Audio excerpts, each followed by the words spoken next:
दोस्तों डिक्टेशन रहेगी 80 to 85 words per minute की स्पीड में। Get ready, start. Now I come to the economy. After the economy, I will make only one point about the most serious, I will not say omission, but that is something which I would plead, and I am sure the Prime Minister, with great concern on these matters, will take that into account about the management of the economy and so on. Sir, you have given me an opportunity to speak after each budget, and the fact of the matter is that because of the financial mismanagement of the last 5 years, in particular of the last 2.5 years, our deficit has reached such a stage that the Prime Minister's Economic Advisory Council itself had to say that now there is a little scope for further fiscal stimulus packages.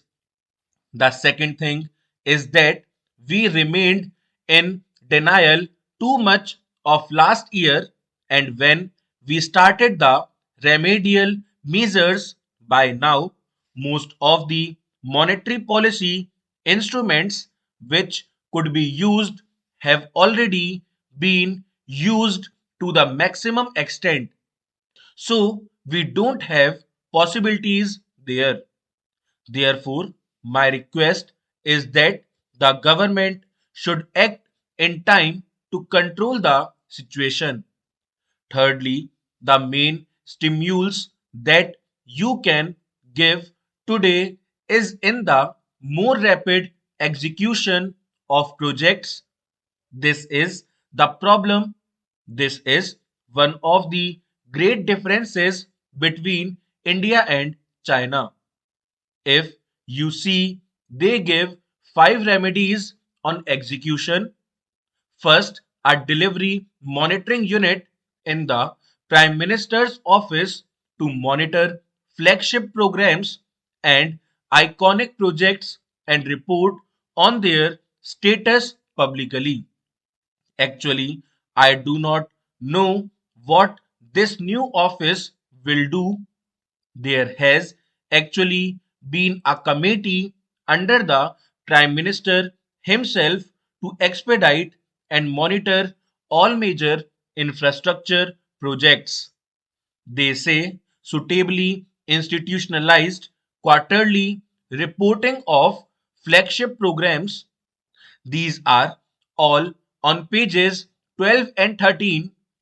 Sir, we have so many reports. There is a quarterly report from the Administrative Reforms Department which lists the cost and time overruns on every single central project, but no consequences followed. The next is strengthening public accountability of flagship programs by creation of an independent evaluation office at an arm's distance from the government, catalyzed by the Planning Commission. I do not understand what this arm's distance from the government, catalyzed by the rubber stamped and habitual legitimizer of the government, that is, the Planning Commission, means.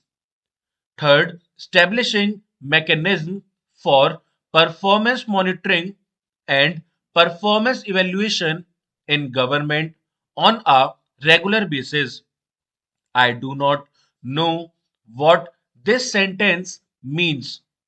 Does it mean that mechanisms will be established on a regular basis, or that monitoring will be on a regular basis?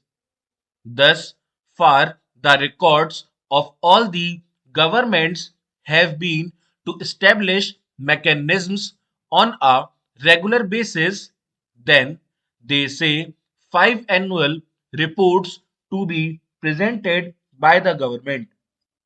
If you see what he said and did in the budget, in every single thing, he has made provisions for better monitoring, more reports, and so on. Sir, let me come to the management of economy. The honorable members may well recall that they have been witnessing three stimulus packages from the government in the past 6 months or so. But what has been its impact on the Indian economy? I would have been happy even if the effect had been minimal or worse still negative.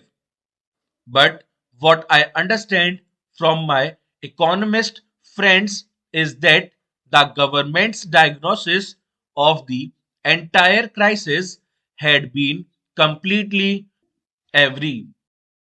Naturally, the prescription has been out of date with the requirement of the day. The age old prescription for any downturn is growth in growth has been to ensure that the government of the day steps in and increases the spending. This has been referred to in the president's address to as proposed counterproductive efforts to deal with the extent situation. I have two reservations on this.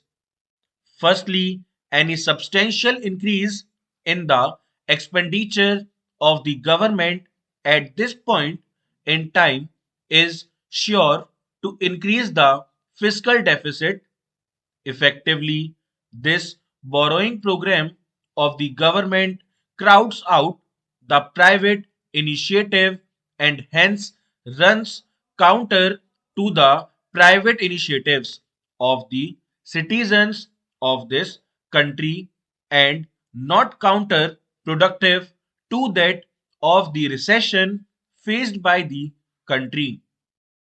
In effect, we would be left with only a growing debt for the next generation, not prosperity for them. Secondly, elementary mathematics teaches us that anything multiplied by 0 is 0. This type of policies are acceptable when the government's expenditure reaches the intended target, not otherwise. When the people in the government confess that not more than 5% of the expenditure reach the people of this country and look around helplessly.